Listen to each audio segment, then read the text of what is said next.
ce moment que nous allons passer dans ta présence pour étudier Apocalypse chapitre 11. Merci pour le pain de vie que nous partageons en tant qu'enfant de Dieu. Merci pour tout ce que tu fais dans chacune de nos vies et pour la santé, le bien-être, pour la croissance spirituelle et pour notre approfondissement de la marche avec toi. Je prie pour que tu permettes qu'on découvre la nourriture spirituelle que tu as pour nous dans ces versets. Je prie pour que cette étude soit vraiment édifiante et que même au cours de l'étude, il y ait des éclairages, des éclaircissements sur certaines choses qui sont importantes et même pour les choses qu'on n'arrive pas à saisir, que nous puissions avoir une application qui va, qui va nous permettre de grandir dans la foi au nom de Jésus-Christ. Amen. Amen. Euh, donc, on commence par la lecture intégrale du chapitre 11 et puis on va se focaliser sur les 4 premiers versets. D'accord. On me donna un roseau semblable à une verge en disant, lève-toi et mesure le temple de Dieu, l'autel et ceux qui y adorent.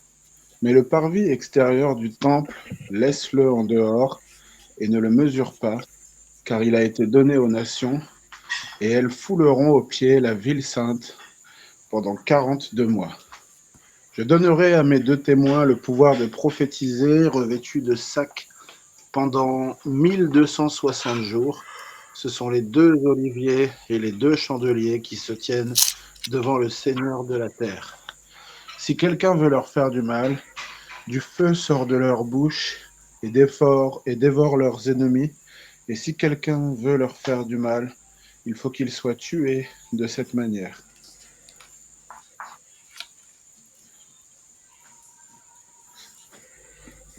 Ils ont le pouvoir de fermer le ciel afin qu'il ne tombe point de pluie pendant les jours de leur prophétie, et ils ont le pouvoir de changer les eaux en sang et de frapper la terre de toute espèce de plaie chaque fois qu'ils le voudront. Quand ils auront achevé leur témoignage, la bête qui monte de l'abîme leur fera la guerre, les vaincra et les tuera, et leurs cadavres seront sur la place de la grande ville qui est appelée, dans un sens spirituel, Sodome et Égypte, la même où leur Seigneur a été crucifié. Des hommes d'entre les peuples, les tribus, les langues et les nations verront leurs cadavres pendant 3 jours et demi, et ils ne permettront pas que leurs cadavres soient mis dans un sépulcre. Et à cause d'eux, les habitants de la terre se réjouiront et seront dans l'allégresse, et ils s'enverront des présents les uns les autres, parce que ces 2 prophètes ont tourmenté les habitants de la terre.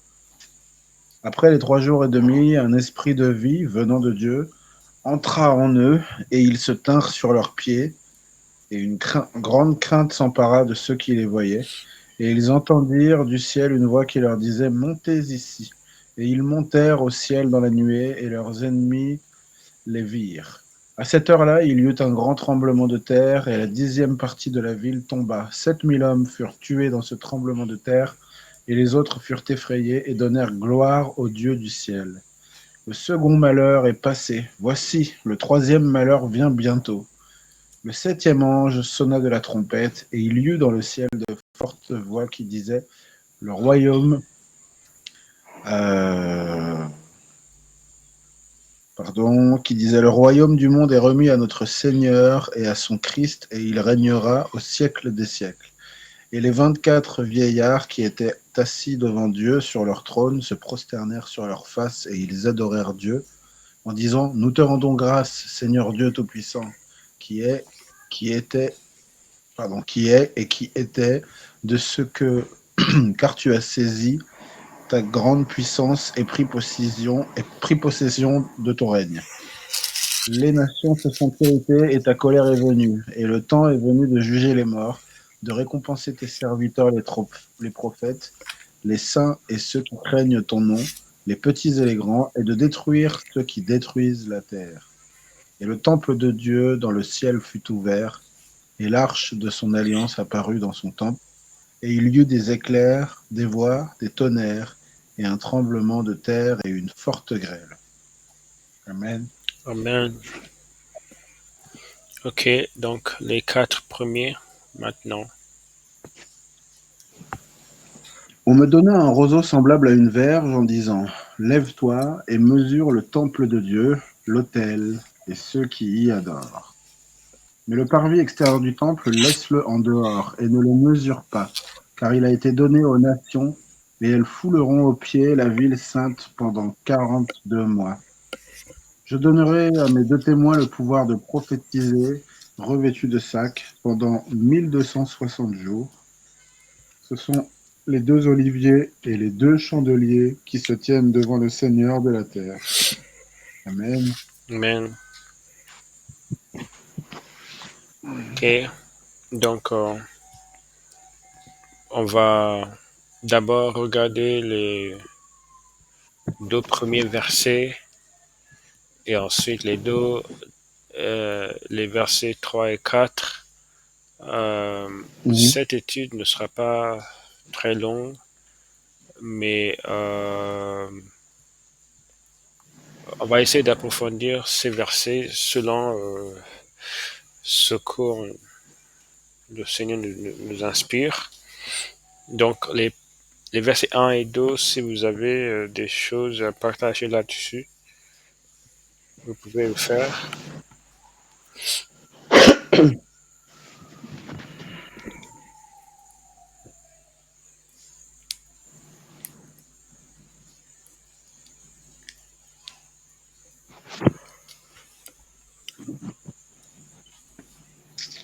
Euh, Là, moi, ce que je discerne à mon humble niveau, parce que je sens bien que je perçois pas tout, c'est qu'on demande à quelqu'un de mesurer, en fait, je le vois comme ça, de mesurer comment dire, le résultat final, le reste que Dieu s'est laissé, son édifice spirituel, à la fois sa maison, son corps, fondé de pierre par pierre, euh, l'endroit où ils adorent, c'est-à-dire vers où est-ce qu'ils regardent l'autel, et ceux qui adorent. Je le vois un peu comme ça, comme voilà, il est temps de mesurer le peuple de Dieu, ceux qui sont de Dieu. Mais le parvis extérieur du temple, ceux qui sont restés devant, qui se sont approchés mais qui ne sont pas vraiment entrés, laisse-le dehors et ne le mesure pas, car il a été donné aux nations, et elles fouleront aux pieds la ville sainte pendant 42 mois. Euh, Comme si ça a été ce qui reste et qui est devant le temple, ça a été donné au monde, et le monde va persécuter ceux qui sont de Dieu pendant un certain temps. Bon, voilà un peu ce que je vois. Ok, merci pour le partage. C'est vrai que je, je cherche à tâtons la compréhension de ces symboles, de ces images. On Mm. voit ici qu'il a été donné à Jean un roseau. Je pense que c'est une sorte de baguette à mesurer pour mesurer le temple, l'autel et ceux qui adorent. Euh, mais déjà, on voit que dans tout le livre d'Apocalypse, il est question d'images, de thèmes, de symboles, etc., qui sont tirés en fait de l'Ancien Testament. Donc beaucoup de symboles sont repris. Parfois, on peut voir des sections dans l'Ancien Testament, des passages où on peut clairement voir la première représentation de ces choses qui sont maintenant repris par les visions de Apocalypse. Donc ça, à mon avis, en fait, ça doit nous témoigner quelque chose qu'on ne doit pas on ne doit pas être dans une mode de prise de distance par rapport à l'Ancien Testament parce qu'on est en plein reprise en fait. Beaucoup de choses. Ici, les questions d'hôtel, de temple et parvis extérieur. On est dans l'image voilà, de tabernacle dans l'Ancien Testament et tout ça. Donc, je vois en cela un rappel qu'en fait, ces choses ne sont pas toutes révolues dans le sens où ces choses étaient une image du réel. Et étant donné que c'était une image, ça symbolisait quelque chose et la substance qu'elle représentait à l'époque, cette substance est bien réelle. Et il est possible qu'en fait, ces choses étaient vraiment des copies des choses qui sont vraiment au ciel, quoi. Donc, je ne sais pas si, arrivé au ciel, on va voir des hôtels, ce type de choses. Et en fait, je ne sais pas, hein. Peut-être que ça va avoir une autre forme ou je ne sais pas exactement, mais en fait, il y a des réalités concrètes qui sont mises en avant tout au long du livre d'Apocalypse. On voit beaucoup de choses. Et en fait, le livre d'Apocalypse, c'est le livre du Nouveau Testament qui ressemble le plus au livre de l'Ancien Testament. Dans le sens où on voit de nouveau, c'est comme si on voit de retour cette notion de jugement, de catastrophe que Dieu va faire éclater tous ces thèmes qui sont des thèmes qu'on retrouve beaucoup dans l'Ancien Testament, on les retrouve maintenant dans Apocalypse. Et ça nous témoigne l'unité de la Bible. Et c'est très important. Dieu n'a pas changé de code. Dieu ne s'est pas modernisé comme beaucoup préféraient imaginer. Et donc, c'est juste la première chose que je voudrais juste remarquer. Donc, on voit ici le temple de Dieu et ça nous rappelle quelque chose que la Bible nous dit. Donc, en faisant une application au Nouveau Testament, la Bible nous dit que nous sommes le temple de Dieu. Et cette notion d'un être vivant, un être humain, étant le temple de Dieu, il est remarquable que la toute première fois que cette notion a été évoquée, ça a été fait par Jésus-Christ lui-même. Jésus-Christ lui-même, on va regarder le passage maintenant, avant d'être repris par Paul dans son lettre aux Corinthiens. Donc, on va lire la première fois où cela a été mentionné par Jésus-Christ, juste pour notre édification. Donc, Jean chapitre 2, verset 18 à 22.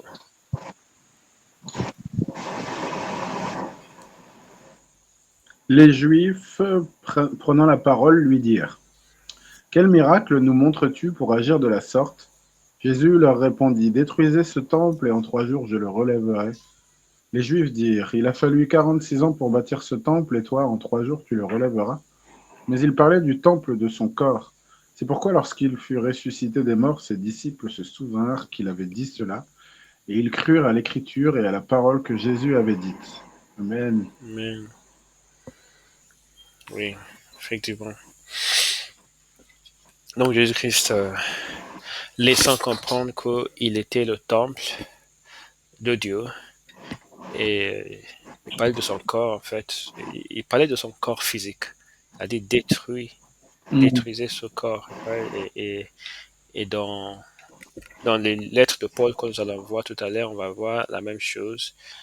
Et donc on va lire 1 Corinthiens chapitre 3, verset 16 à 17.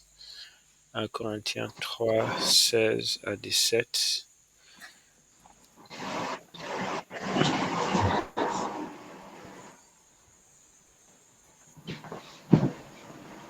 Alors, ne savez-vous pas que vous êtes le temple de Dieu et que l'Esprit de Dieu habite en vous? Si quelqu'un détruit le temple de Dieu, Dieu le détruira, car le temple de Dieu est saint, et c'est ce que vous êtes. Amen. Amen. Vous avez quelque chose à dire?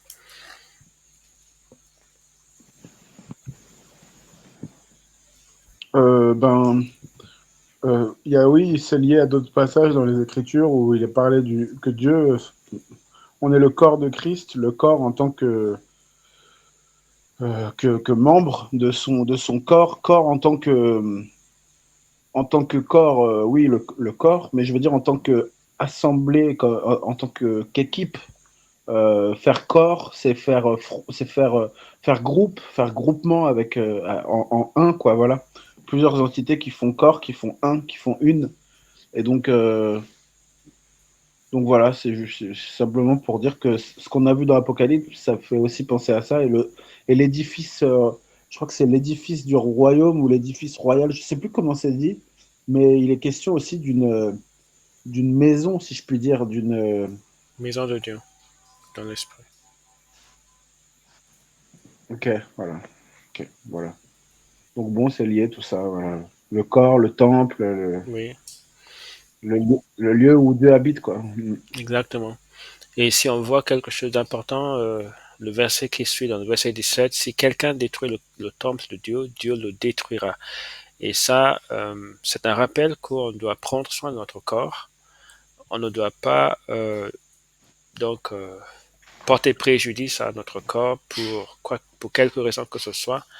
En tant que chrétien, on doit, parce que c'est grâce au bon fonctionnement de notre corps que nous pouvons nous activer pour Dieu, faire Mm. toutes les choses. Donc, si on est, par exemple, si on a le corps affaibli par peut-être une prise de choses, consommation de certaines choses qui sont nocives pour la santé, ou bien si on a notre Mm. corps affaibli par peut-être trop de stress, donc extrait une quantité de stress insupportable, ça va, ça va nous affecter aussi dans le sens où on ne va pas pouvoir faire les choses que Dieu voudrait qu'on fasse.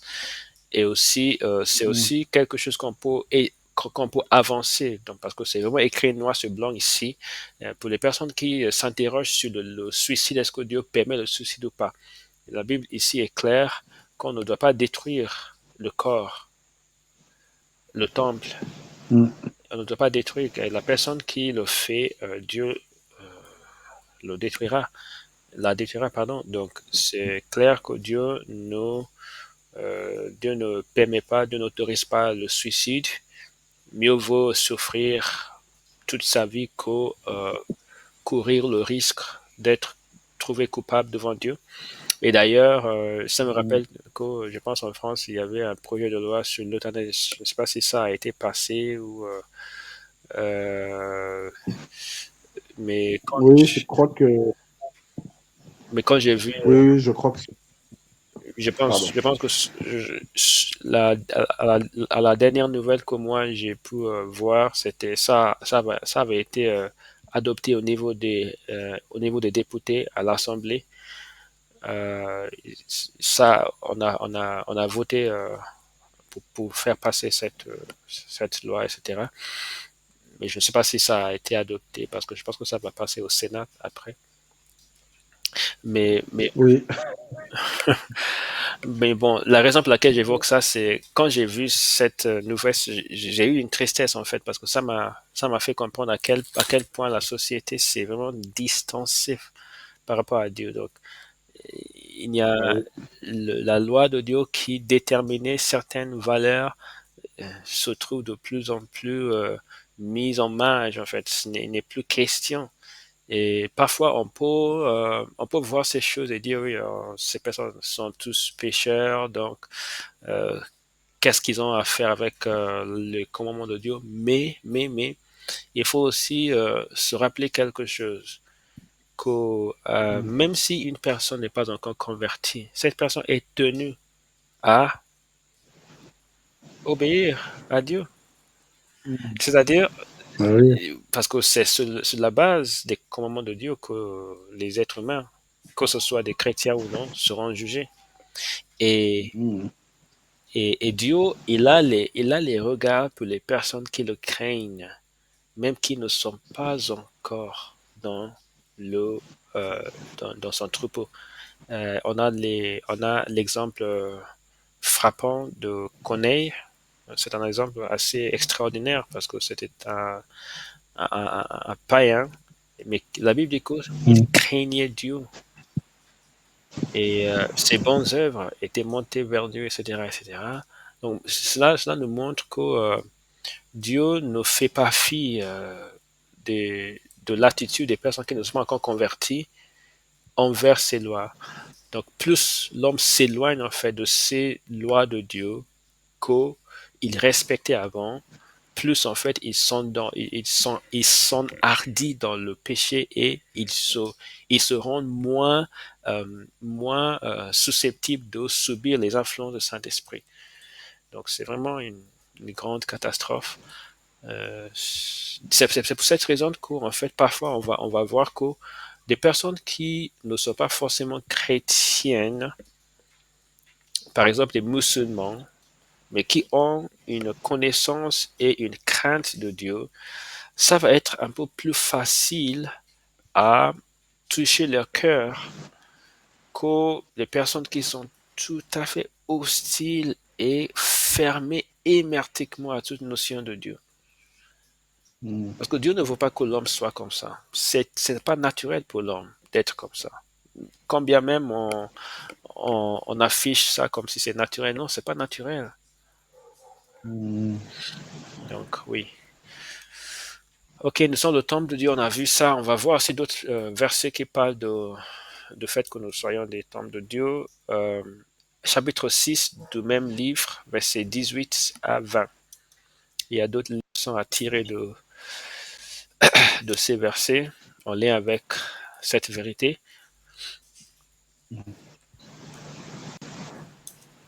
Fuyez l'impudicité.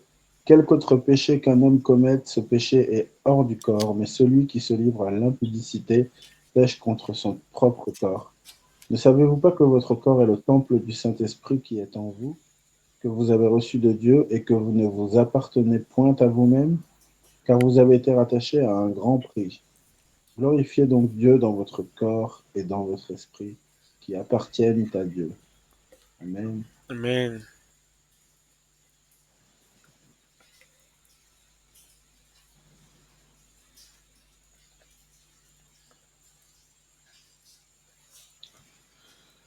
Oui, bah là c'est clair, hein. Ces paroles sont claires. Je ne sais pas si ça fait au clair sur, comme Paul a dit, quelques autres péchés qu'un homme commette est hors du corps, mais celui qui se livre à l'impudicité pêche contre son propre corps. Je n'ai jamais, je n'ai jamais pu comprendre exactement ce qu'il dit ici. Euh, bah, il y a,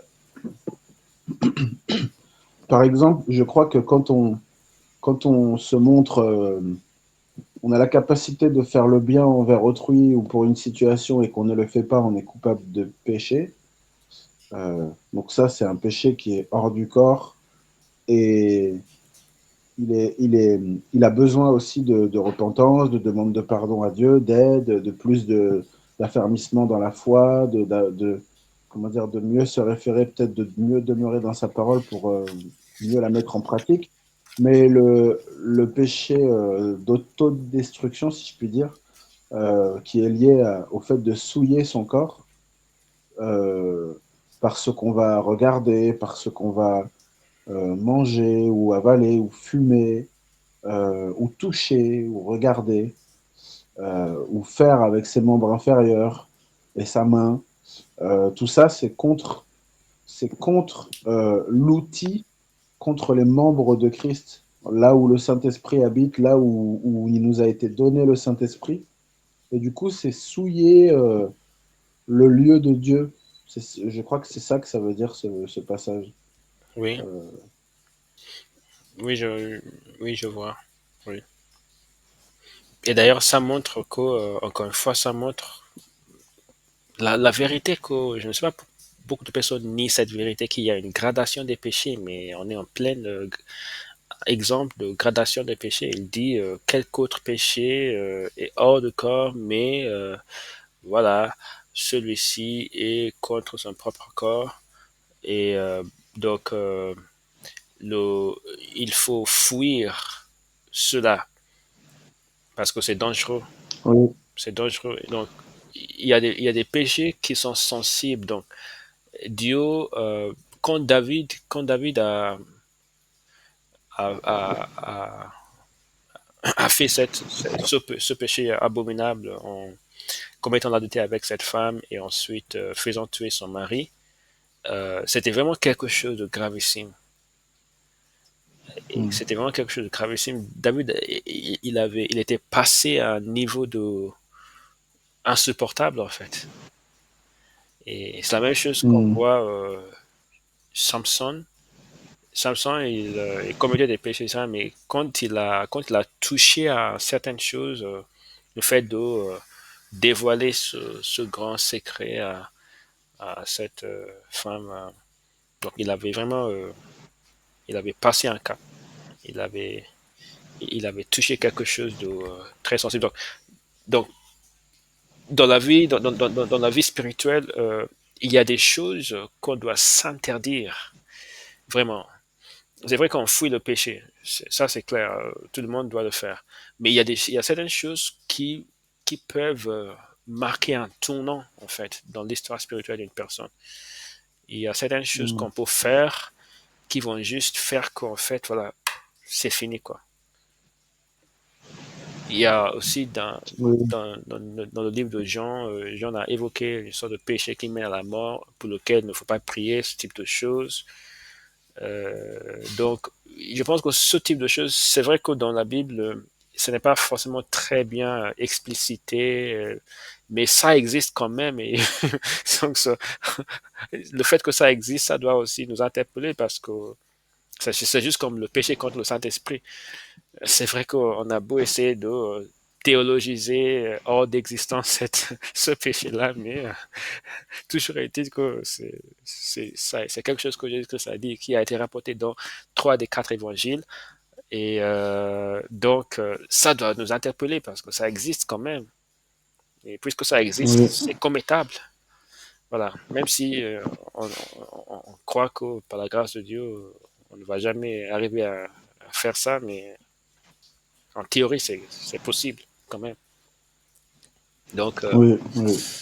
celui qui se livre à l'impudicité pêche contre son propre corps. Il faut vraiment fuir l'impudicité. Plus haut, il a été dit, prendrai-je les membres de Christ pour en faire les membres d'une prostituée? Loin de là. Ça ne savez-vous pas que celui qui s'attache à la prostituée est un seul corps avec elle, car il est dit, les deux deviendront une seule chair. Donc, le péché de l'immoralité sexuelle, c'est un péché particulier. Et on doit vraiment, on doit éviter de essayer de un peu adoucir le ton, va face à ça pour dire, oui, l'immoralité sexuelle, c'est un péché comme tous les autres. Non, c'est vrai, c'est un péché, tous les autres sont des péchés, mais ici, on est en présence de quelque chose de particulier. Il dit, vous faites Tout un, à fait. oui, vous faites un avec, ce n'est pas juste n'importe quoi. On doit souligner cela. Je sais qu'il y a des assemblées et je suis d'accord avec cette manière de faire où lorsqu'un pasteur tombe dans l'immoralité sexuelle, en fait, il ne peut plus être responsable dans l'Église. Il va être Mm. accueilli de nouveau, il va être remis en communion, mais plus jamais il ne sera possible pour lui de reprendre ses fonctions de leader dans l'Église. Et je pense que il y a des versets bibliques qui, quand même, même si on ne peut pas dire que c'est ce que la Bible enseigne, hein, mais d'une certaine façon, ce n'est pas contraire à la vérité biblique. Oui, oui. par rapport à l'évêque, qui soit exempt de souillure, qui soit Oui, mari d'une seule femme, oui, qui tienne bien ses enfants, etc. Ouais. oui, Ce que je voulais ajouter, parce que j'ai été là-dedans gravement, vraiment dans des choses, en plus, répétées, répétées, répétées. Oui, on fait vraiment une seule chair avec cet esprit euh, qui, en fait, qui réveille la chair à un niveau, mais c'est plus que 100%. Et du coup, on a énormément de mal à s'en sortir. En fait, ça nous éloigne tellement de l'esprit, ce genre de péché. On est dans un niveau de plaisir charnel qui est tellement fort que, que c'est comme une abeille dans le miel, quoi. C'est une fourmi dans le miel. On est collé et c'est très difficile de d'avoir. Il faut vraiment, en fait, euh, par la grâce de Dieu, c'est Dieu qui met une certaine tristesse dans le cœur et qui souffle par sa grâce dans notre cœur pour qu'on ait une tristesse et un dégoût qui nous montre qu'on n'a rien à faire là. Mais sinon, on est déjà mort, en fait. C'est vraiment quelque chose qui. C'est très difficile de se sortir de ça. Et donc, en effet, l'idée, c'est de pas du tout s'en approcher. Et j'en connais un rayon parce que j'en viens. Et le fait de faire une seule chair, c'est vraiment vrai. Il y a comme un mariage dans la chair où d'un seul coup, on est 100% actif dans la chair et l'esprit a disparu, quoi. wow, C'est, voilà. wow. Oui, donc C'est très grave. que Dieu fasse, fasse qu'on ne tombe jamais dans ce type de choses. Ok, le dernier verset dans cette série de versets sur le temple de Dieu que nous sommes, c'est 1 Corinthiens 6, un verset très fameux, verset 14 à 18. Ne vous mettez pas avec les infidèles sous un joug étranger. Car quel rapport y a-t-il entre la justice et l'iniquité? Ou qu'y a-t-il de commun entre la lumière et les ténèbres? Quel accord y a-t-il entre Christ et Bélial? Ou quelle part a le fidèle avec l'infidèle? Quel rapport y a-t-il entre le temple de Dieu et les idoles? Car nous sommes le temple du Dieu vivant. Comme Dieu a dit, j'habiterai et je marcherai au milieu d'eux, je serai leur Dieu, et ils seront mon peuple. C'est pourquoi sortez du milieu d'eux et séparez-vous, dit le Seigneur. Ne touchez pas à ce qui est impur, et je vous accueillerai. Je serai pour vous un père, et vous serez pour moi des fils et des filles, dit le Seigneur Tout-Puissant. Amen. Amen. Amen. Et je trouve remarquable que ici, Paul, il a cité cette écriture qui pose une condition, une écriture qui a été tirée bien sûr de l'Ancien Testament. J'ai oublié la référence, mais si c'était une Bible avec des références croisées, je trouverais facilement.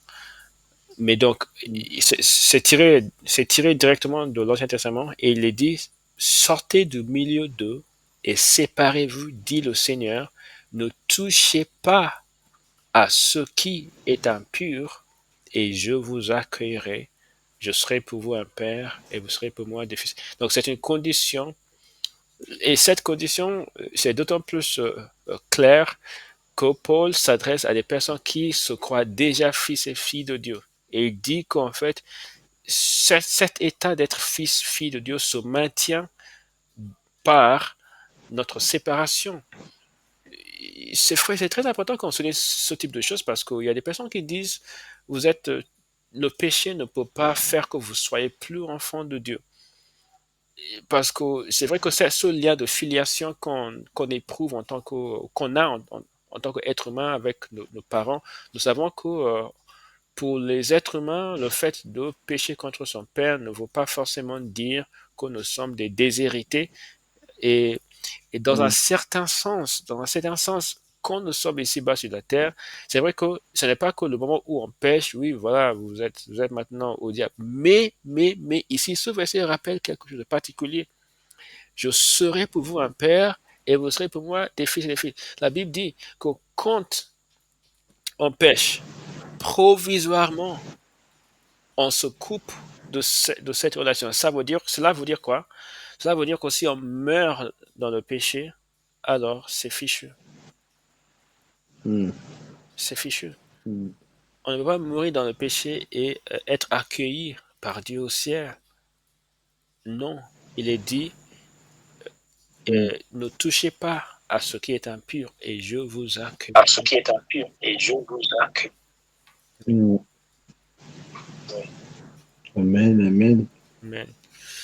Donc tous ces versets, c'est Donc, pour... tous ces versets, Il y a un écho qui commence à se il y a un écho qui faire. commence à Je ne sais pas se d'où ça vient. Ah, je ça vais, vient. je vais baisser le son. Alors, vous m'entendez? Bien. Alors, vous m'entendez? Ouais. Ça continue. Ça continue. Tu as toujours un écho? Ah bon? Attends, je coupe le micro, tu me dis si tu as. Allô? Tu n'entends plus l'écho maintenant? Alors, ça vient du micro, alors. Ok. Si tu veux, je le Ok, laisse couper non, et non, je... non. On va... peut-être que vous pouvez Peut-être que vous pouvez vérifier les vérifier paramètres les paramètres de ce microphone. du microphone. Bah, tu avais l'écho avant ou ça vient juste Non, d'arriver? juste brusquement. Et ça reste. Et pourtant, j'ai rien changé, Ça moi. reste. Ok, je vais faire quelque chose. C'est étrange. Je vais quitter et revenir dans cette, Quitter et revenir. cette réunion, justement. Ok.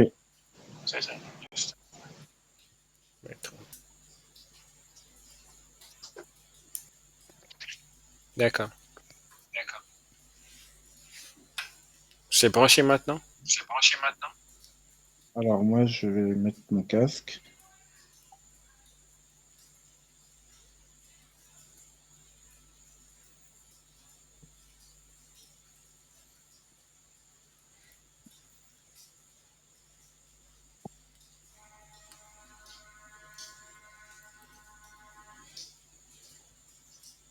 Oh là là là là.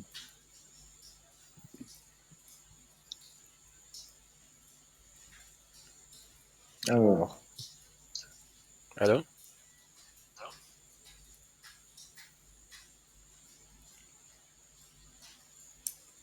Oui? Oui. ça n'a pas fonctionné. Bon, euh, je vais couper mon micro et puis quand j'ai besoin d'intervenir, j'active le micro. On peut faire comme ça. Hmm, ok. Ok.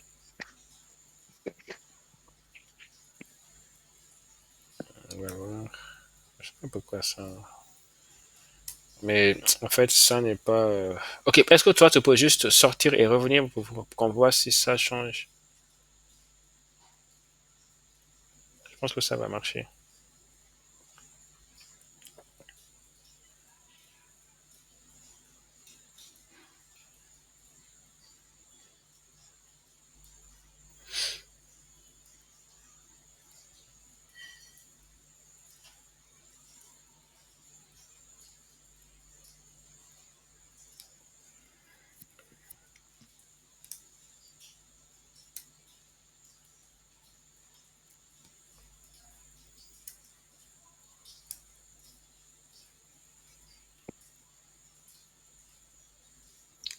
Allô? Oui?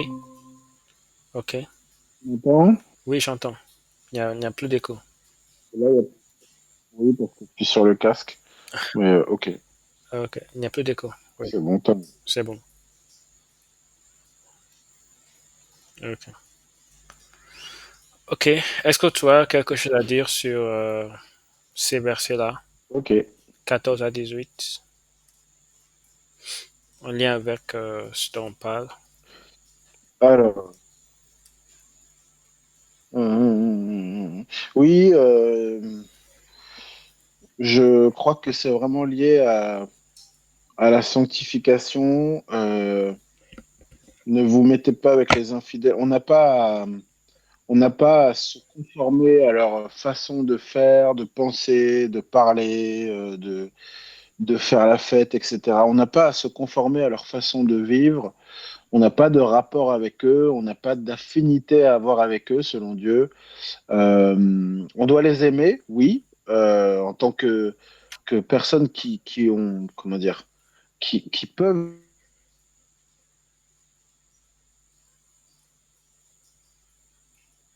et qui doivent, qui ont, comment dire, à qui on doit annoncer la parole, n'a pas à agir selon les coutumes de ce monde, en fait, de manière générale. Voilà ce que je comprends ici.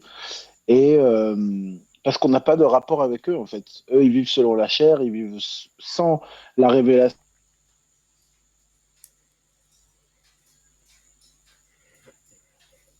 de Dieu, du royaume de Dieu, et de là où un homme qui reconnaît Dieu pour qui il est doit marcher. Donc, on n'a pas à faire comme eux ils font, à avoir leurs coutumes, etc. En fait, charnel,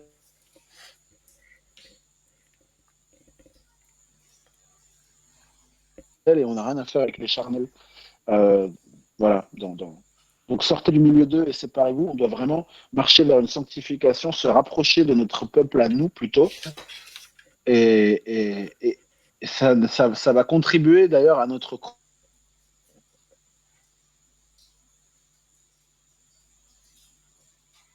croissance spirituelle. Ça va contribuer à notre affermissement dans la foi. On doit côtoyer des gens qui regardent dans notre direction de peur d'être mélangés et d'être surtout influencés euh,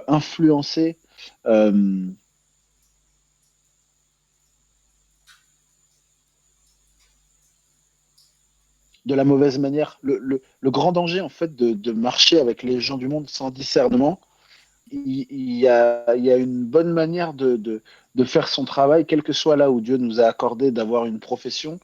Euh, il y a une manière chrétienne de le faire et pas forcément parfois selon les coutumes du monde ou quoi que ce soit. Quel que soit le domaine, il y a des choses qui, si elles deviennent en contradiction avec notre apprentissage, eh ben, on doit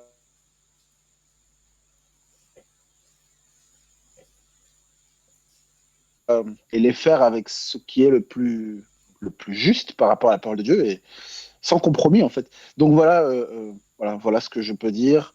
Euh,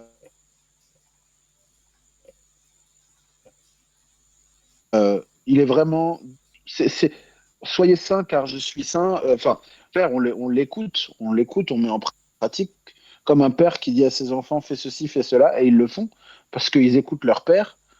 Ils le reconnaissent pour un père. Et lui, du coup, il voit que ce sont ses enfants, il les reconnaît pour ses enfants, puisque ceux-là font ce qu'il demande. Voilà, c'est aussi simple que ça, si je puis dire. Oui, oui, exactement. Exactement. Quel rapport y a-t-il entre la justice et l'iniquité? Qu'y a-t-il de commun entre la lumière et les ténèbres? Il n'y a aucun pont entre les deux. Iniquité d'un côté, ténèbres, Mm. justice de l'autre côté.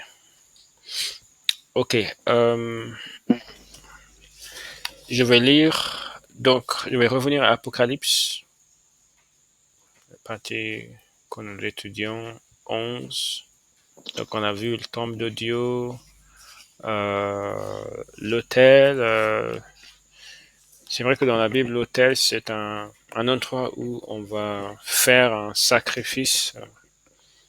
Dans l'Ancien Testament, et ça rappelle en fait tout ce qui est offrande, consécration, tout ça. Et je veux juste rappeler un passage dans le Nouveau Testament qui est en lien avec la notion de sacrifice qu'on doit faire. Donc c'est Romains chapitre 12, notre vie. On a un passage très célèbre.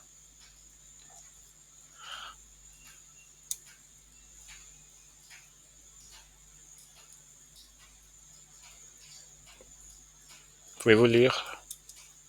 Donc, frère, par les compassions de Dieu. Tu m'entends pas? J'entends maintenant. Tu m'as pas entendu lire? Non. Ah, ok.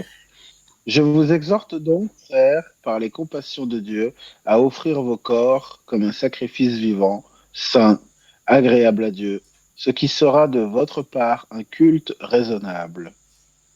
Amen. Edo. Tu veux que... Do. Ne vous conformez pas au siècle présent, mais soyez transformés par le renouvellement de l'intelligence, afin que vous discerniez quelle est la volonté de Dieu, ce qui est bon, agréable et parfait. Amen. Amen. Amen. Enfin, ce passage est juste, c'est juste instruction point par point. En fait, Hmm. ça résume une grande part de la vie chrétienne. Amen, oui, amen. Oui. Un sacrifice vivant, saint, agréable à Dieu, le coût raisonnable qu'on peut faire rendre à Dieu et ne se C'est conformer vrai. pas au siècle présent, mais se laisser transformer par le Saint-Esprit à travers le renouvellement de l'intelligence. Et ça permet le discernement, Hmm. la volonté de Dieu, la connaissance de la volonté de Dieu, ce qui est bon, agréable, parfait. Et concernant la volonté de Dieu, la connaissance, la compréhension de la volonté de Dieu, c'est vrai que pour moi, en tout cas la manière dont je vois les choses, je pense que le Saint-Esprit, le plus souvent, il nous éclaire la pensée sur la bonne manière de voir et de concevoir les choses en lien avec les enseignements de Christ. Je conçois la volonté de Hmm. Dieu plus dans le côté discernement que dans le côté révélation.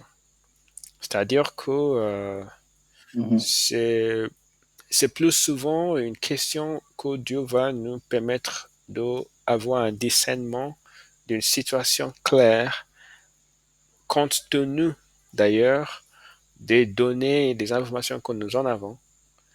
Et Oui. les révélations, à mon avis, hein, c'est moins fréquent que Dieu donne une révélation, comment Hmm. dirais Dieu donne bien sûr des révélations, mais c'est un peu moins fréquent que Dieu le fasse. Et d'ailleurs, le plus souvent, quand on lit bien la Bible, on voit que généralement, les révélations dont il est question dans la Bible sont des choses qui sont en lien avec l'œuvre de Dieu, en particulier les missions que Dieu donne à des personnes à accomplir, le ministère, ce type de choses, pas forcément dans les choses sur la vie de tous les jours. On n'en voit pas beaucoup dans la Bible, Mhm. mais pour ce qui concerne le ministère, les directives, là où le Saint-Esprit voudrait qu'on travaille pour lui, ce type de choses, Dieu peut donner des révélations particulières là-dessus. Et pour ce qui concerne les choses, par Mhm. exemple, comment on doit se comporter face à tel directeur, ou bien qu'est-ce qu'on doit faire face à telle offre d'emploi, ce type de choses, on ne doit pas forcément s'attendre à des révélations, mais on peut toujours avoir des discernements spirituels vraiment que Dieu peut nous accorder. On peut Oui. voir clairement, avoir avec une perspicacité, mais vraiment aiguë. L'une des marques d'une personne qui est Hmm. sanctifiée, c'est que cette personne, en fait, cette personne est pleine de discernement, pleine. Fréquemment, les gens vont dire, en fait, je n'ai même pas pensé à ça. C'est-à-dire, parfois, lorsque je donne des conseils à des personnes et je dis, mais regarde, il y a ça. Et la parole de Dieu dit ça. Et parfois, les gens disent, ah, en fait, moi, j'ai jamais pensé à ça. J'ai juste pensé comme, et parce que, en fait, le cerveau n'est pas imbu, en fait, de la conscience de Dieu toujours dans chaque situation. Cette conscience qui est toujours permanente, qui permet qu'on flash, oui. On voit, oui, oui, oui, il y a ça. La parole d'ici, il y a ça. Attention, ce type de mécanisme dans le cerveau, il faut qu'on laisse le Saint-Esprit développer cela au maximum parce que ça Hmm. va nous permettre d'éviter le péché. Vraiment. Et c'est vraiment quelque Oui. chose que le Saint-Esprit, Oui. oui, Amen. chaque personne qui connaît le Saint-Esprit connaît ça par cœur, par expérience. Hmm. Oui. Hmm. Et donc, quand on offre notre Amen. corps Oui. à Dieu, oui, alléluia, quand on offre notre corps à Christ, quand on décide de le suivre, il va nous permettre d'être transformés. Et c'est une vraie bénédiction. Une vraie bénédiction. Vraiment. Hmm. Oui, amen. Amen. Ok, donc on va lire aussi d'autres passages qui parlent dans ce sens. Vous avez vu que je n'ai pas vraiment essayé de donner des explications sur les choses que moi je ne comprends pas, mais j'essaie juste de partir de ces versets dans l'Apocalypse sur certaines choses qu'on peut se rappeler pour mieux s'affirmer. Il y a beaucoup de choses dans ce livre d'Apocalypse que moi, je pense que j'ignore totalement la signification. Je ne peux pas prétendre quoi que ce soit. Donc, plutôt que de se livrer à des Mhm, spéculations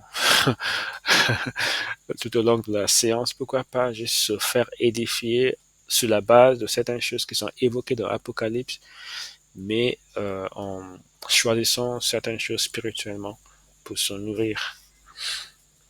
Parce que déjà, il y a des ouvrages sur les différentes possibilités, mhm, mhm. à quoi se rapporte telle chose, à quoi se rapporte telle chose. Et il y a autant d'opinions que d'exégètes ou d'interprètes de la Bible. Hébreux chapitre 7. Mhm. Hébreux chapitre 7, verset 26. Maintenant, il est question de Jésus-Christ. Et je tiens juste à rappeler cela parce que c'est précieux en fait.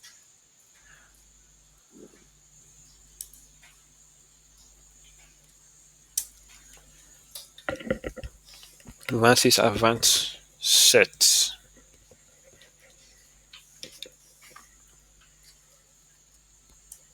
Chiage.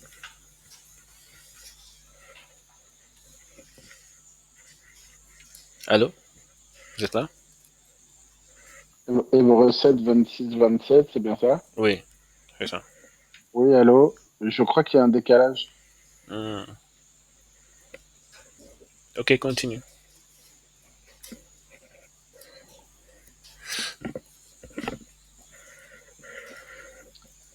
Tu m'entends, Michel? J'entends maintenant. Ok. Il nous convenait, en effet, d'avoir un souverain sacrificateur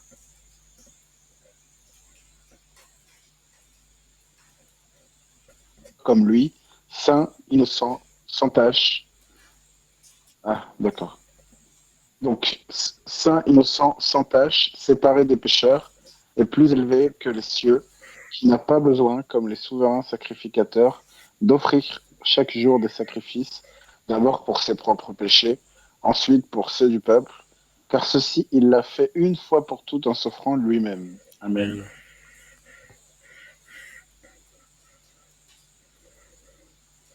Amen.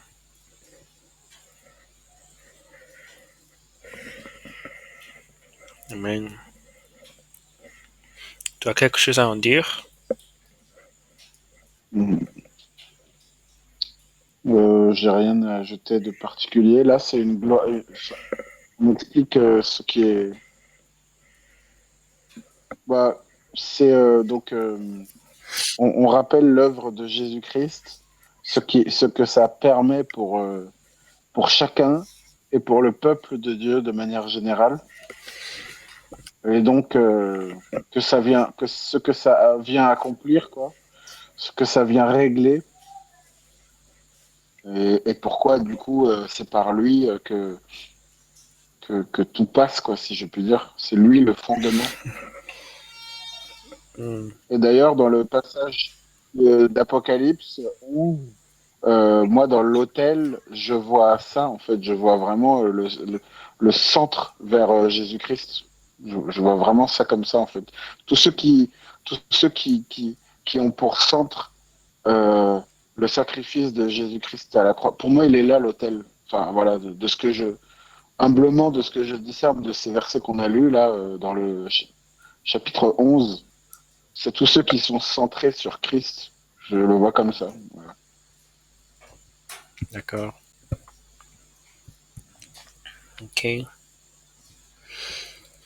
Ok. Oui.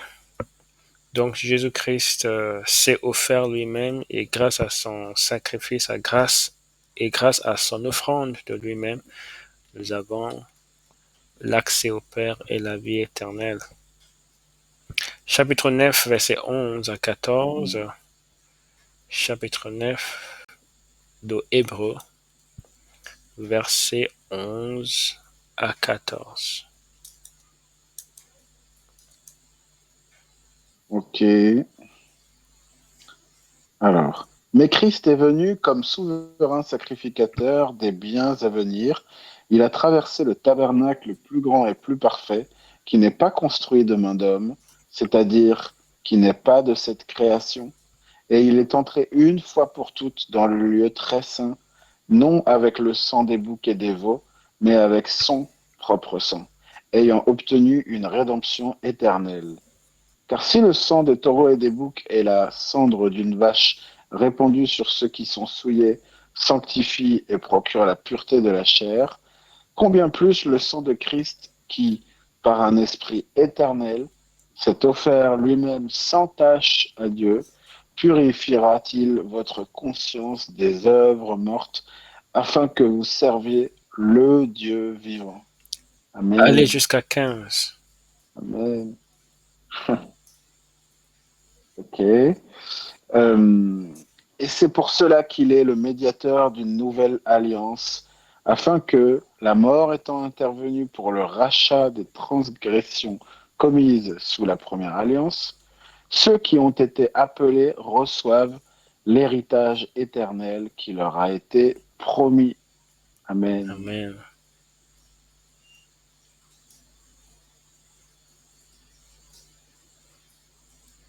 Gloire à Dieu. Tu vois ce Amen. que je te disais, Amen. je pense la semaine dernière ou quoi, quand je te disais que les nouvelles versions détruisent en fait le,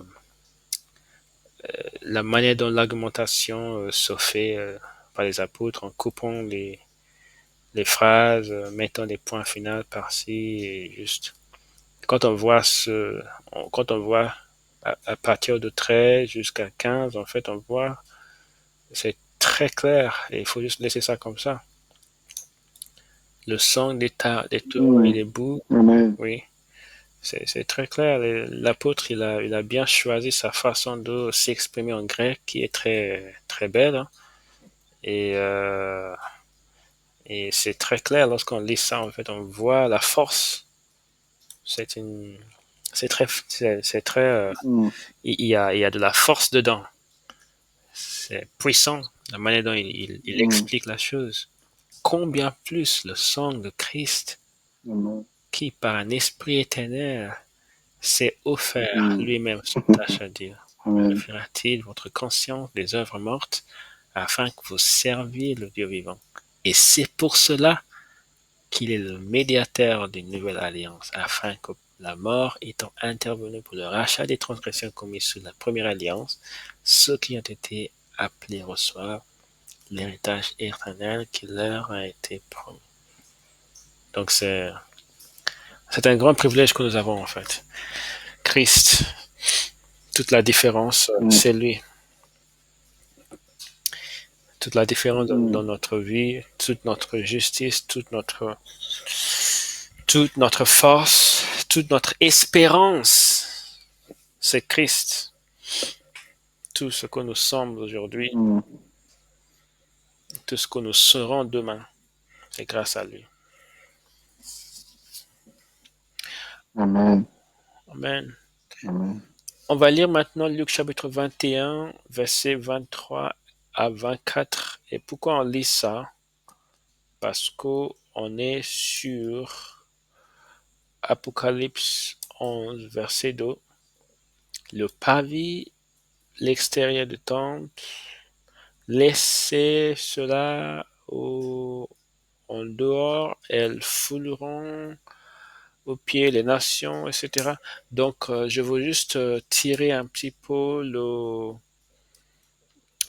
juste aller dans le passage d'où je crois cet aspect de la vision a été un peu tiré, ou bien se réfère le Mhm. passage auquel cet aspect, le passage avec lequel cet aspect de la vision a quelque chose en commun. Donc, 21, 23, Mhm. 24.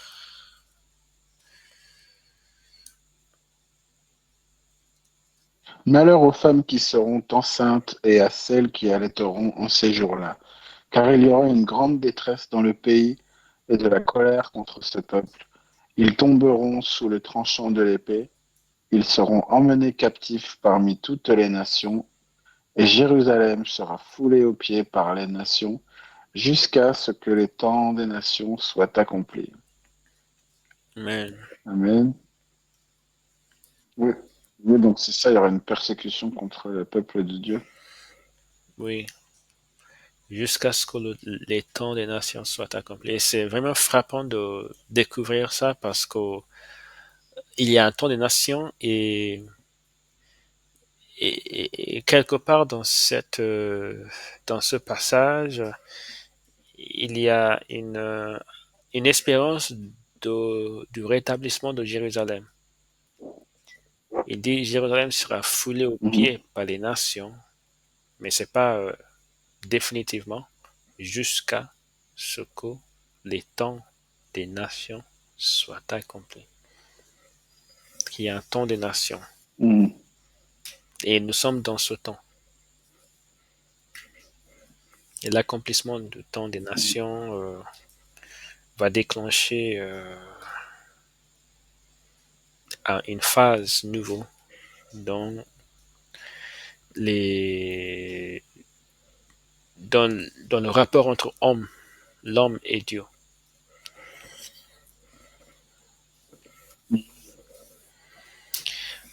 Ok, on va aussi maintenant aller dans Apocalypse 11, verset 3. On procède à petits pas, parce que ce n'est pas tout à fait clair la signification de ces passages. Je donnerai à mes deux témoins le pouvoir de prophétiser revêtus de sac pendant 1260 jours. Ce sont les deux oliviers et les deux chandeliers qui se tiennent devant le Seigneur de la terre. Ok, fais rêver, regarde les deux versets et dis, parle de ce que toi tu comprends, tu perçois, tu discernes.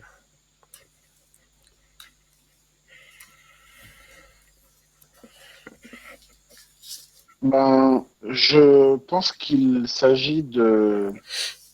Il y a un langage c'est pas symbolique, mais en tout cas, il s'agit pas de deux personnes.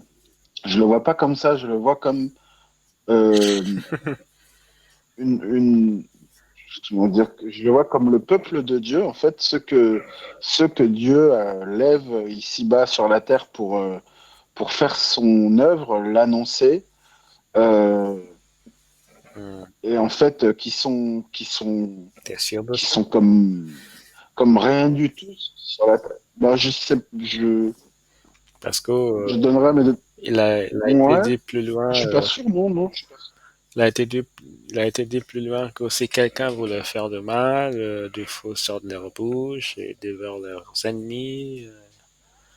Il faut que ces personnes soient tuées de cette façon. Est-ce que c'est le peuple de Dieu ici-bas qui font, qui, Mais je, tel que je le lis, je le vois pas. Enfin, l'un n'empêche pas l'autre. Comme, en tout cas, quand je lis, si quelqu'un veut leur faire du mal, du feu sort de leur bouche et dévore leurs ennemis. Et si quelqu'un veut leur faire du mal, il faut qu'ils soient tués de cette manière. Ils ont le pouvoir. Euh, je le vois vraiment comme. Après, c'est pas une spéculation. Hein, c'est vraiment aujourd'hui, moi, quand je lis ça, même si je suis tout seul, voilà un peu, on va dire un peu les couleurs qui se dessinent dans mon esprit à ce sujet, mais je le laisse comme ça jusqu'à ce que Dieu veuille bien m'en éclairer davantage. Mais je le vois vraiment comme ceux qui ont ici-bas comment dire, le l'onction, si je puis dire, enfin le sceau de Dieu pour l'aval de Dieu, quoi, pour aller faire son œuvre. Euh, donc ils le font et en fait Dieu est avec eux, il les protège. Le feu qui sort de leur bouche, je le vois comme la parole de Dieu elle-même. Et en fait, cette parole de Dieu elle-même a une influence sur ceux qui sont contre eux et donc contre Dieu. Et donc, il faut qu'ils soient tués de cette manière. C'est dans le sens que c'est par cette parole qu'ils sont condamnés. Enfin, en tout cas, voilà, je le comprends comme ça. Mais après, euh, si je vois des frères qui sont cracheurs de feu, je dirais que je me suis trompé. Et puis voilà. Ok. De toute façon, on va regarder à partir du verset 5 dans l'étude de la semaine prochaine. Mais c'est Mm. vrai, pour moi, ces versets sont tout à fait énigmatiques. Je me souviens de quand j'ai beaucoup réfléchi à qui peuvent bien être ces personnes, parce que la manière dont cela est décrit, c'est difficile de concevoir que ce ne soit pas des personnes, parce qu'il a été dit que ces personnes vont fermer le ciel et que ces personnes vont être persécutées par la bête qui va détruire et tuer, Mm. et que ces personnes vont ressusciter au bout de 3 jours et vont aller au ciel, vont monter au ciel, quoi. Donc, c'est vraiment difficile Mm. de trouver. Mais bon, on va faire ça la semaine prochaine. Par la grâce de Dieu. Ok, semaine prochaine. Semaine prochaine. Ok, oui, oui. On ne va pas avoir la croisade la semaine prochaine, c'est la semaine d'après. Ok. Donc, pour ma part, je vois la chose que je voudrais justement souligner en fait, c'est le rapport avec l'Ancien Testament, parce qu'il y a un passage où on trouve deux oliviers et deux oliviers dans Zacharie chapitre 4. On va lire. Mm. Ok. Avant d'aller dans cela, la première chose que je voudrais aussi dire, c'est que nous sommes des témoins. Nous sommes également des témoins. Christ nous a confié la tâche de témoigner la vérité de sa résurrection Mm. et de son œuvre rédemptrice.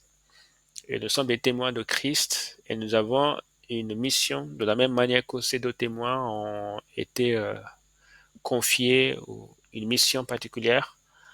Et nous avons une mission sur Mm. terre en tant que témoins de Christ auprès du monde déchu. Et Mm.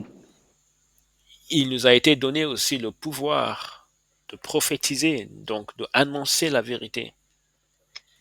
Mm. Et pour chacun de nous, il nous a été aussi donné un temps, donc la durée de notre vie après notre conversion, justement pour rendre témoignage de Christ. Et c'est vraiment ça notre vraie Mm. raison d'existence. Toute autre chose court Amen. à ce but. Mais le but principal, c'est vraiment d'œuvrer pour Dieu, de grandir spirituellement pour mieux le connaître et pour mieux transmettre cette connaissance à la fois au peuple de Dieu et aussi et surtout au monde qui ne le connaît pas. Parce que ce que Dieu, ce à quoi, si je puis dire ça comme ça, mais ce à quoi Dieu aspire le plus, c'est le salut du plus grand nombre. Si une personne dit que Dieu n'est pas intéressé Amen. par Ouais. le salut de, de l'humanité, cette personne ne dit pas la vérité. Et il faut juste réaliser que Ouais. l'enfer est une réalité. Et si Dieu ne s'intéresse pas à la conversion du plus grand nombre, alors ça implique tout simplement que Dieu est méchant. Parce qu'il ne peut pas y avoir d'enfer Ouais. et que Dieu s'en fiche du fait que les gens ne le connaissent pas. Donc Dieu est vraiment intéressé Mm. par le fait que les gens euh, le connaissent et c'est à travers notre témoignage que cela peut se faire.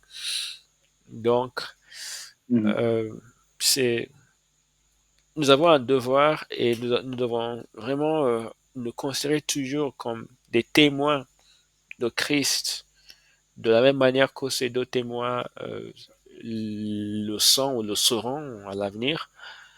Et nous avons un temps imparti et nous allons voir certaines choses sur ces personnes dans Zacharie chapitre 4, dans lesquelles aussi on va aussi tirer des leçons pour nous, pour notre application à nous. Dans Zacharie chapitre 4, versets 1 à 6. Zacharie chapitre 4. Ok.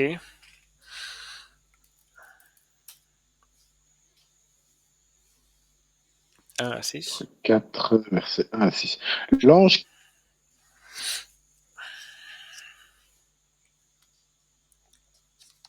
que l'on réveille de son sommeil.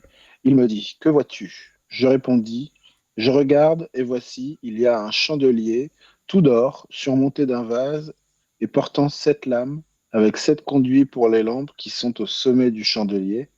Et il y a près de lui 2 oliviers, l'un à la droite du vase et l'autre à sa gauche. Et reprenant la parole, je dis à l'ange qui parlait avec moi, que signifient ces choses, mon Seigneur? L'ange qui parlait avec moi me répondit, ne sais-tu pas ce que signifient ces choses? Je dis non, mon Seigneur. Alors il reprit et me dit, c'est ici la parole que l'Éternel adresse à Zorobabel. Ce n'est ni par la puissance ni par la force, mais c'est par mon esprit, dit l'Éternel des armées. Amen. Qui es-tu? Pardon. Merci. Mais Maintenant, on voit, il parle d'un chandelier surmonté par surmonté d'un vase portant 7 lampes, etc. Et il a vu deux oliviers, l'un à la droite du vase, l'autre à sa gauche. Maintenant, on va aller dans le verset 11 à 14. je pris la parole et je lui dis, que signifient ces 2 oliviers à la droite du chandelier et à sa gauche? Je pris une seconde fois la parole et je lui dis, que signifient les 2 rameaux d'olivier qui sont près des 2 conduits d'or d'où découle l'or? Il me répondit, ne sais-tu pas ce qu'ils signifient? Je dis non, mon Seigneur. Et il dit, ce sont les 2 oins qui se tiennent devant le Seigneur de toute la terre. Amen. Donc, 2 oliviers, 2 oins. Et si on fait le rapprochement avec Apocalypse 11, on voit ce sont les 2 oliviers et les 2 chandeliers qui se tiennent devant le Seigneur de la terre. Donc, cette partie de la vision paraît comme une reprise de ces éléments qui ont déjà été évoqués précédemment. Oui. C'est souvent le cas, les prophéties se complètent dans la Bible. Donc, ce que je tire en fait de cela, c'est qu'il a parlé des oliviers étant des oints, des personnes ointes. Et nous, et les personnes ointes, donc, étant les témoins. Et si on fait l'application pour nous-mêmes, pour être des témoins aptes à notre tâche, il faut être oint par le Saint-Esprit pour vraiment prophétiser, annoncer de manière à convaincre. Parce que convaincre, c'est très important. On doit arriver à convaincre. Et cette onction est particulièrement importante pour cela. Si le monde n'accepte pas, parce qu'aujourd'hui, il y a différents types de pécheurs, on doit le reconnaître. Il y a des pécheurs qui tout simplement disent que nous avons regardé, nous voulons la morale, nous voulons être des personnes morales, mais nous ne sommes pas sûrs que ces réalités dont vous parlez sont vraiment vraies. Mais si jamais nous arrivons à cette compréhension, à cette connaissance, oui, nous deviendrons chrétiens. Alors, il y a ce type de personnes qui existent et, il y en a certains qui sont même parvenus à la repentance, oui, juste du fait d'avoir eu la compréhension et la conviction du Saint-Esprit de la vérité de la foi chrétienne. Il y a ce type de personnes, il y a des... Je ne sais pas si vous suivez dans le monde anglo-saxon, il y a toute une... il y a une sorte de petite vent qui, qui souffle dans le monde, dans les milieux intellectuels, une sorte de reprise de la considération de la foi chrétienne. Et on voit déjà certain nombre de athées qui se changent d'avis, en fait. C'est vrai que certaines de ces Oh, personnes, gloire à Dieu. oui, certaines de ces personnes deviennent catholiques ou deviennent orthodoxes, mais bon, pour le moins, d'accord, ces personnes, voilà, acceptent maintenant la Bible. Et il y en a même un Mm. qui était très célèbre dans les années 2015, 16, il y a un youtubeur qui, quelques mois avant, il s'est déclaré chrétien ouvertement. Et maintenant, il fait des lives avec des chrétiens, des youtubeurs, Bible, etc. Mais lui était ouvertement athée avant. Donc il y a ça qui apparaît. Donc, et il y a toute une, il y a toute une œuvre en fait de Saint-Esprit qui est là-dedans. Euh, la conviction du Saint-Esprit, ça vient avec Mm. l'onction. Plus on est oint, plus capable on sera de convaincre les gens, quel que soit le type de, Mm. quel que soit le type de pécheur que ces personnes sont. D'ailleurs, ça me rappelle quelque chose de très intéressant, un témoignage que l'un de mes pasteurs m'a raconté, que j'ai trouvé assez drôle quand même. Mhm. Le pasteur, c'est un pasteur qui est beaucoup impliqué dans ce qu'on appelle la délivrance et le, la délivrance des personnes qui sont atteintes parfois des possessions démoniaques, parfois des activités démoniaques dans leur vie, quoi. Et ce pasteur, il est un Mhm. pasteur qui est ouin, ouin, vraiment. Je ne sais pas si vous avez déjà, je Mhm. ne sais pas si tu, pardon, pardon que je te vous vois, je pense que tu vas me dire pourquoi tu vous vois en fait. C'est parce que quand je suis sur cette Non, t'inquiète chaise, pas. quand je suis sur cette chaise, c'est là où je fais mon travail et avec mes clients, les vous vois et mon cerveau est encore dans ce mode. Donc, en fait, avant Mm. qu'il me raconte ce témoignage, j- j'avais un questionnement en fait, un questionnement assez intéressant que j'explorais juste dans ma pensée et que j'ai partagé avec un ami. Mais avant de parler de cela, je vais juste te demander si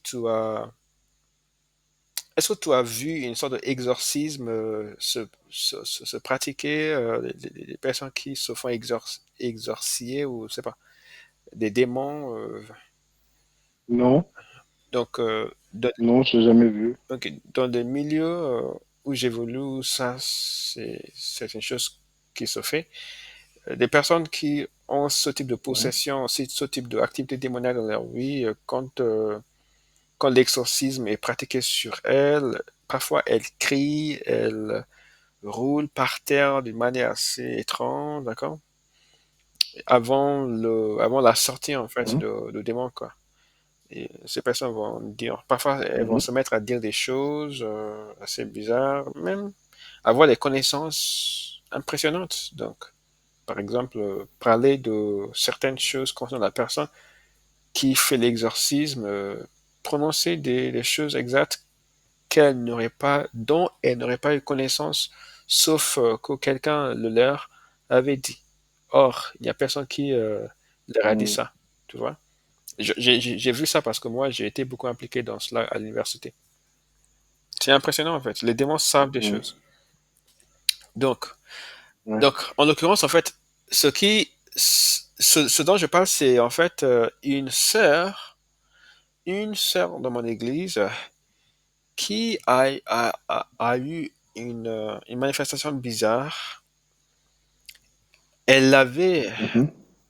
donc, elle ne se sentait pas malade, mais elle a prié pour quelqu'un, une femme qui avait des fibromes. Je pense qu'on dit fibromes en Mhm. français, n'est-ce pas? Est-ce que c'est ça? Oui, oui, Ok. Qui avait des oui, fibromes. c'est ça. Et tout d'un coup, après la prière, elle a commencé à se sentir très bizarre et elle est allée pour faire une test médical. Et elle a découvert qu'il y avait, je pense, jusqu'à 9 fibromes dans son utérus, quoi. Tout d'un coup. Alors qu'elle n'avait rien Putain. avant. D'où sont venues, en fait, toutes ces choses. Donc, c'était, à son Mm. avis, c'était clairement spirituel, en fait. Peut-être quelques esprits ont projeté quelque chose sur elle. Donc, elle en a parlé avec, oups,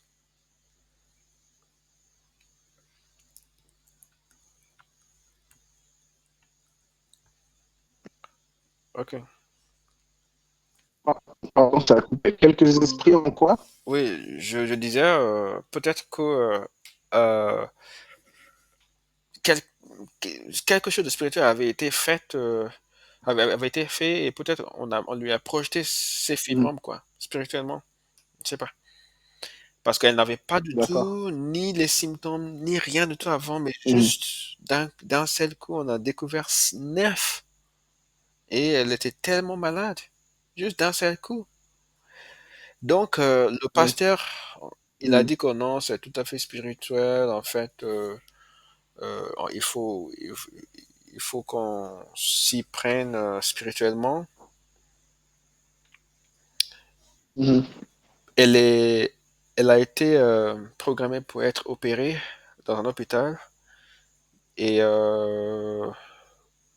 elle a parlé avec, elle a appelé avec mon pasteur sur l'opération et elle avait un peu peur parce que l'un des docteurs, elle avait un mauvais sentiment vis-à-vis de lui.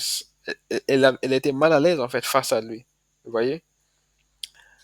Mhm. Je ne sais pas Oui. pourquoi exactement, mais en l'occurrence, le monsieur, il portait, je pense, cinq anneaux sur chaque doigt. Vous voyez? Sur chacun des doigts, il y avait des anneaux dedans, des bagues, tu vois?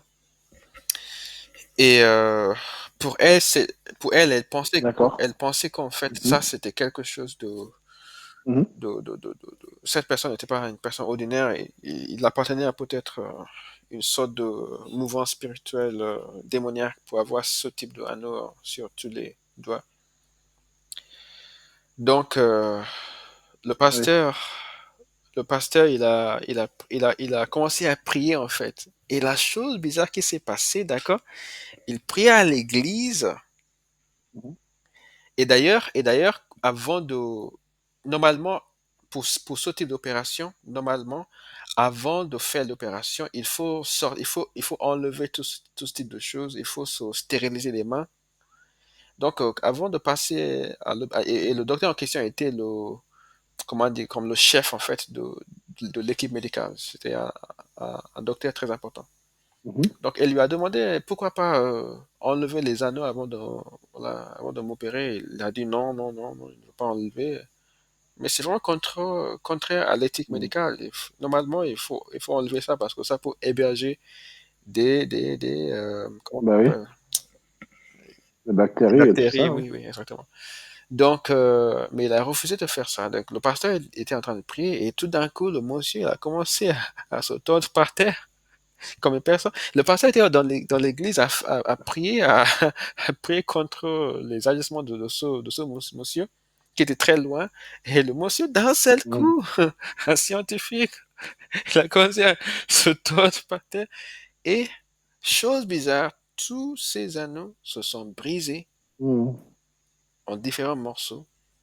Tous ces Ah anneaux ouais. se sont brisés, oui. Et elle a été opérée et tout a été une réussite. Waouh. C'était impressionnant. Donc, je trouve que oui, il y a des choses spirituelles Ah oui. qui existent quand même. Mm.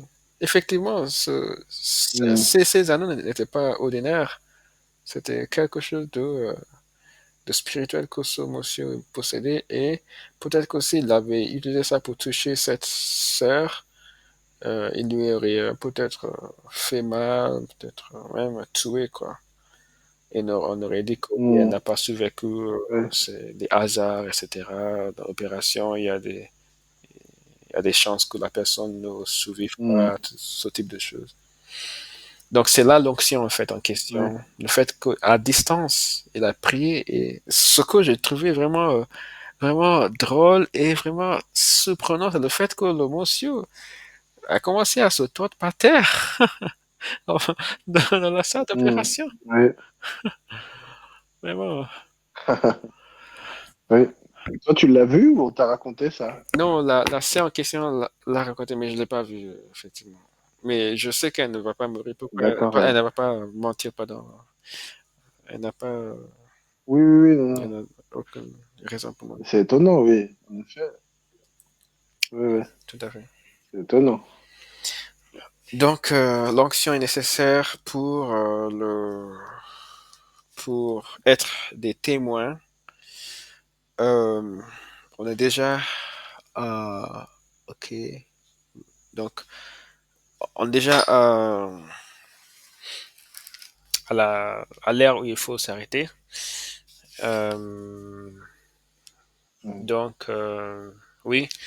L'autre passage que je voulais juste qu'on lise, c'était le passage qui dit que Dieu a ou un Christ qui est allé partout en faisant du bien, guérissant des malades et chassant et guérissant toute personne qui était opprimée par les démons parce que Dieu était avec lui. Actes chapitre 10, verset 38, etc., etc. Donc, on Mm. voit, nous avons reçu une onction et on doit aussi activer, prier pour que cette onction que nous avons reçue quand on a reçu le Saint-Esprit, nous puissions nous en servir pour être des témoins de Christ, témoins de l'œuvre de Christ Mm.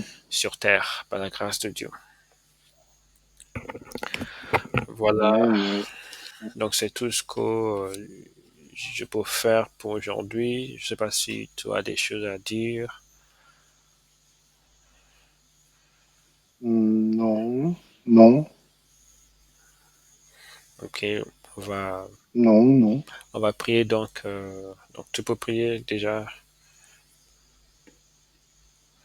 Mhm. la prière de la fin. Merci, Père.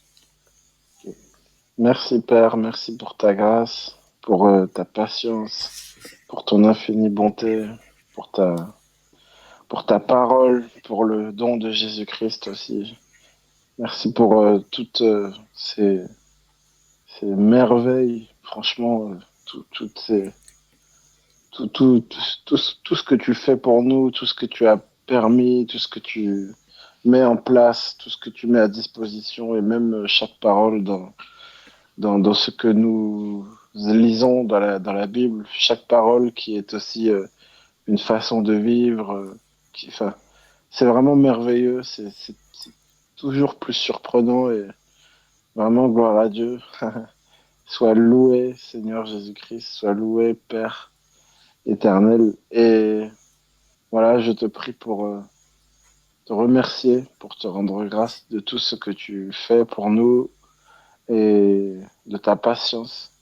Pardonne nos manquements, s'il y en a eu aujourd'hui, et pardonne les manquements de nos frères et sœurs aussi, et de ceux qui sont faibles dans la foi, qu'on puisse intercéder pour eux encore dans nos prières, qu'ils soient fortifiés, que nous-mêmes soyons fortifiés, que nous continuions de marcher dans ta présence, toujours plus accrochés à toi et ayant à cœur toute ta parole qui est, oui, qui est comme une espèce comme une fontaine un peu avec tout un tas de paroles qui nous viennent au fur et à mesure de la journée, des rappels, etc. Plus je demeure avec toi dans ta parole, plus cette parole me parle en plein milieu de ma journée. Et c'est vraiment merveilleux, tu nous accompagnes et gloire à Dieu. Voilà. Puissent ces études faire du bien à tous ceux qui les écouteront, qu'ils puissent en être vraiment émerveillés, joyeux, de se dire gloire à Dieu, Seigneur, que tu aies laissé ces choses pour nous. Je sais exactement ce dont j'avais besoin. Et au milieu de tout ça, voilà, j'espère qu'elles béniront beaucoup de gens. Alléluia. Que ta volonté soit faite, Père. Merci pour le frère Michel et pour sa persévérance. Gloire à Dieu. Que ta volonté soit faite. Au nom de Jésus-Christ. Amen. Amen. Amen, amen, amen. Amen. Que Dieu te bénisse, frère Hervé.